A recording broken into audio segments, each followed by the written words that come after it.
तृणमूल काँग्रेस पक्ष काँग्रेसमध्ये विलीन करा. सोनिया गांधींनी ममता बॅनर्जींना ऑफर दिल्याची सूत्रांची माहिती. विलीन न झाल्यास भाजप आपप्रमाणे तृणमूललाही छळेल. सोनियांकडून भीती व्यक्त.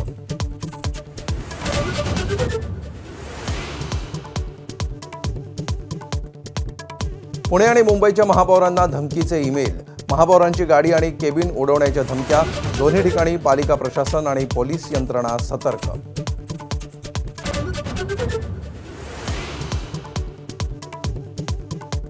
सोलापुरातल्या गोकुळ कारखान्याकडे शेतकऱ्यांच्या ऊसाचे 130 कोटी स्थगित.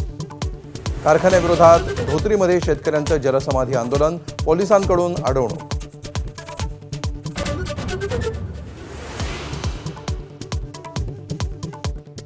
नरेंद्र मोदी बनले सर्वाधिक काळाचे पंतप्रधान. मंत्रिमंडळ बैठकीत मोदींचं अभिनंदन. एनडीएत 35 पक्ष करणार गौरव. देशभर पक्षनेत्यांकडून मंदिरात प्रार्थना आणि आरती.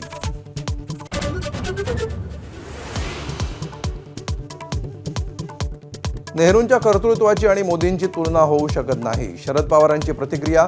तर बेरोजगारी आणि महागाईमुळे देशाची आर्थिक परिस्थिती बिघडली. काँग्रेस नेते पृथ्वीराज चव्हाणांचा मोदींवर निशाणा.